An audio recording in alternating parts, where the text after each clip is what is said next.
میں جناب نور عالم خان صاحب کو انوائٹ کروں گا، ریکویسٹ کروں گا کہ یہ آ کے ہم بتائیں گے، اور متعلقہ جو افسران ہیں ان کو بھی میں انشاءاللہ بلواؤں گا۔ حقیقت یہ ہے جناب اسپیکر کہ جب ہم نے 3.5 ہفتے پہلے اقتدار سنبھالا، ایک جھرلو کی پیداوار اور دھاندلی کی پیداوار حکومت سے آئینی طریقے سے اس ملک کی جان چھڑوائی، تو فیکٹ یہ ہے کہ ملک کے اندر جو بجلی پیداوار کرنے والے جو پلانٹ نصب ہیں ان کی کیپیسٹی ڈیمانڈ سے الحمدللہ زیادہ ہے، اور اس کا جناب اسپیکر آپ کو اچھی طرح علم ہے۔ مگر افسوسناک بات یہ ہے کہ ماضی کی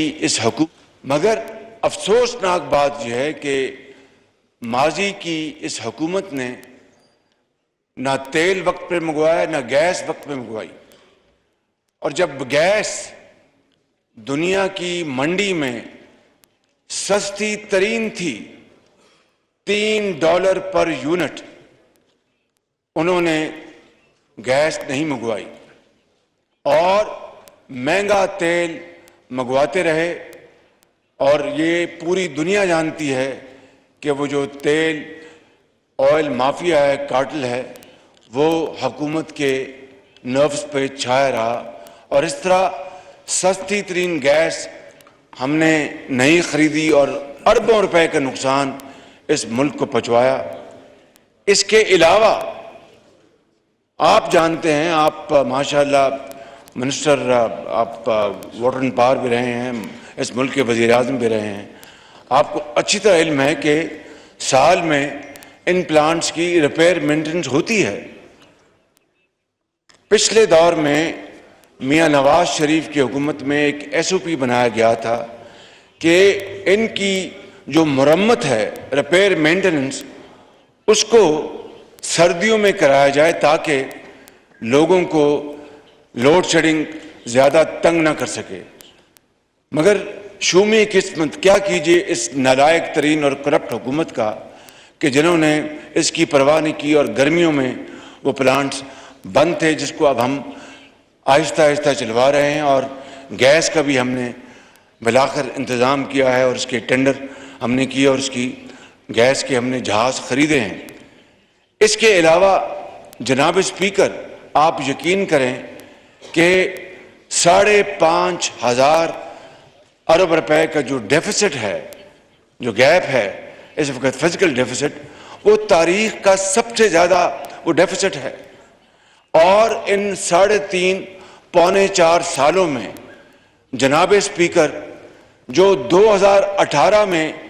پاکستان کے جو مجموعی جو قرضہ جات تھے، ان پونے 4 سالوں میں اس میں 80-85% اضافہ کر دیا گیا۔ قرضے لے لیے گئے، مگر ایک نئی اینٹ نہ نور عالم خان صاحب کے حلقے میں نظر آئے گی، نہ پاکستان کے کسی اور حصے میں نظر آئے گی۔ اور اس حکومت نے قرضے لے کر پاکستان کی جو آنے والی نسلیں ہیں ان کو بھی مورٹگیج کر دیا ہے۔ اس سے بڑی جناب اسپیکر اس ملک کی بدقسمتی کو اور ہو نہیں سکتی۔ اور پھر قوم کا وقت ضائع کیا گیا، دن رات چور اور ڈاکو کا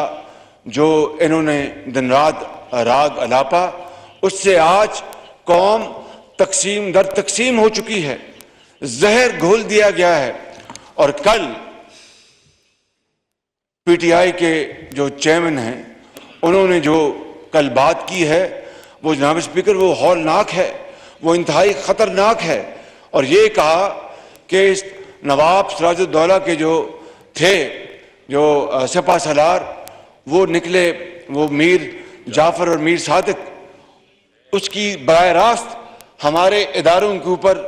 اس شخص نے یہ بات کر کے، اور یہ پاکستان کے، میں کل بھی میں نے ایک پریس کانفرنس پریس کے لوگوں سے میں ملا اور میں نے بتایا کہ وفاداری اور غداری کے جو سرٹیفکیٹ بانٹے جا رہے ہیں، ہم نے نیشنل سیکورٹی کونسل کی میٹنگ کی، جو سفیر تھے پاکستان کے امریکہ میں اس وقت، اور میں یہ بات آن دی فلور آف دی ہاؤس پہ کر رہا ہوں with fullest responsibility at my command, honorable speaker، سفیر صاحب نے کہا کہ میں نے جو خط لکھا تھا، خط میں میں نے یہ لکھا تھا کہ ہمیں وہ دھمکی آمیز گفتگو تھی وہ، لیکن یہ غداری یا سازش کا عنصر کہاں سے نکل آیا؟ یہ الفاظ اس سفیر کے ہیں جو اس وقت امریکہ میں موجود تھے پاکستان کے، اور جنہوں نے یہ حکومت پاکستان کو خط لکھا تھا۔ خط NSC میں پڑھا بھی گیا، اور پھر جب اعلامیہ جاری ہوا تو اس میں جو آخری جملہ ہر بات کہہ دیتا ہے کہ سازش کا کوئی دور دور تک کوئی نہ ثبوت ہے نہ کوئی نشان ہے۔ اب اگر دھمکی کی بات کی جائے تو جناب اسپیکر ہینری کسنجر نے مرحوم ذوالفقار علی بھٹو کو ایٹمی طاقت بنانے کے حوالے سے کیا کہا تھا، آپ اس کو اچھی طرح جانتے ہیں۔ دھمکی کے حوالے سے جب 9/11 ہوا تو آرمیٹیج نے، جو امریکی جو اس وقت آفیشل تھے، انہوں نے پاکستان کے اس وقت کے جو آفیشل تھے کیا دھمکی دی تھی، یہ بھی ریکارڈ کا حصہ ہے۔ اگر دھمکی کی بات کی جائے جناب اسپیکر، تو پھر 1970 میں مرحوم یحییٰ خان کو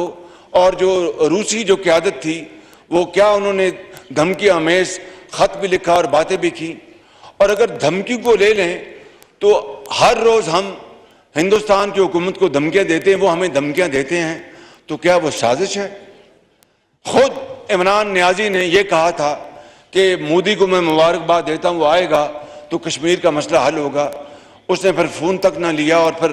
اپنا الحاصل قیاس، یہ دھمکی کی تاریخ تو بہت لمبی ہے۔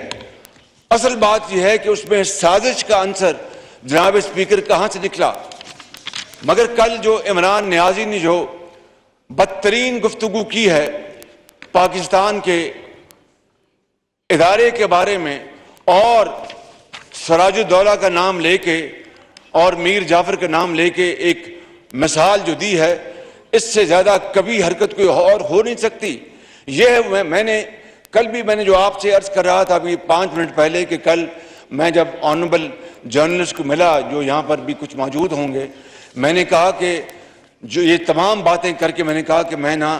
سازش کی بات کر رہا ہوں عمران خان کے حوالے سے، نہ کوئی اور بات کر رہا ہوں، شارٹ آف دیٹ آپ جو بھی کہہ لیں۔ لیکن کل جو انہوں نے خود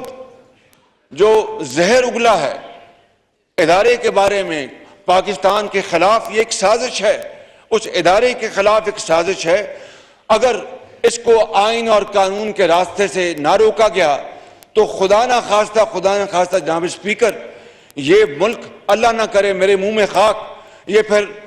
شام اور لیبیا کی ایک بدترین بھیانک تصویر بن جائے گا، جہاں پر آج شہروں کے شہر آج قبرستان کا وہ منظر دکھا رہے ہیں، لاکھوں لوگ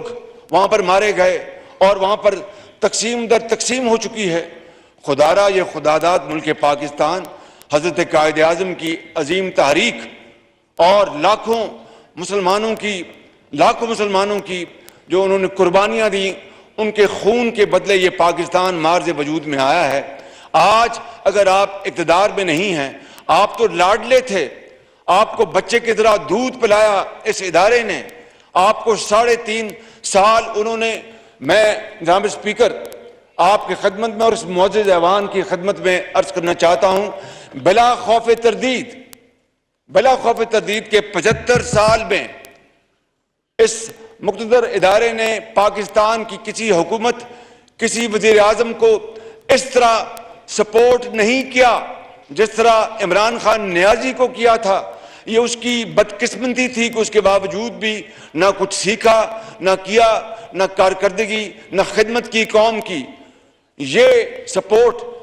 اس ادارے نے جو عمران خان کو دی ہے، 75 سال میں نہ اس کی مثال ملتی ہے، نہ آئندہ کبھی ملے گی۔ میں تو ایک لائٹر وے میں کہا کرتا تھا اور کہتا ہوں کہ اس کی جتنی سپورٹ اس لاڈلے کو ملی، اگر 20% یا 30% آپ کو یا کسی اور کو یا ہمیں ملی ہوتی تو ہم اس ملک کو اس طرح جس طرح جہاز اڑتا ہے اس طرح لے چلتے اللہ تعالیٰ کے فضل و کرم سے. مگر اس تمام تر سپورٹ کے باوجود یہ بری طرح ناکام ہوا. اور آج نہ اگر میں نہیں کھیلوں گا تو کسی کو نہیں کھیلنے دوں گا. یہ روش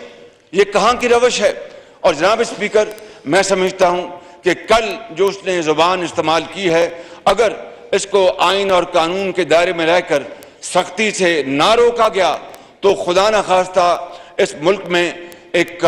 بہت زیادہ ایک بھوچال آ سکتا ہے. یہ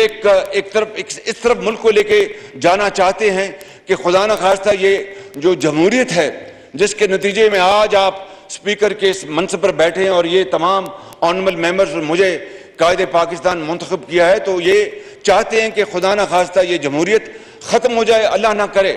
اور ایسا نظام آ جائے کہ پھر ہر طرف ایک شورش ہوگی. لہٰذا میں آج آپ کی خدمت میں اور آپ کے توسط سے اس آنریبل ہاؤس کی خدمت میں عرض کرنا چاہتا ہوں کہ اس بات کا بھرپور نوٹس لیا جائے. یہ اس لیے میں نہیں کہہ رہا کہ میں آج قائد پاکستان منتخب ہوا ہوں، میری جو سوچ ہے وہ پوری دنیا جانتی ہے، مگر میں آج آپ کو بڑے ادب سے یہ کہنا چاہتا ہوں کہ اس لمحے کو ہم کنٹرول کریں، وگرنہ پھر اگر خدا نہ خواستہ اگر بے قابو ہو گیا تو پھر کچھ نہیں بچے گا. میں ان الفاظ کے ساتھ آپ کا شکریہ ادا کرتا ہوں اور پھر ایک دفعہ آنریبل ممبر کو یقین دلاتا ہوں کہ میں اس کا نوٹس لوں گا بجلی کی بندش کا، اور انشاءاللہ جلد میں ان کو جواب دلواؤں گا. بہت شکریہ. وزیر اعظم پاکستان شہباز شریف اس وقت قومی اسمبلی میں اظہار خیال کر رہے تھے. ان کا کہنا تھا کہ افسوسناک بات یہ ہے کہ تیل وقت پر نہ منگوایا گیا، نہ ہی گیس منگوائی گئی. میں بجلی کی بندش کا نوٹس لوں گا.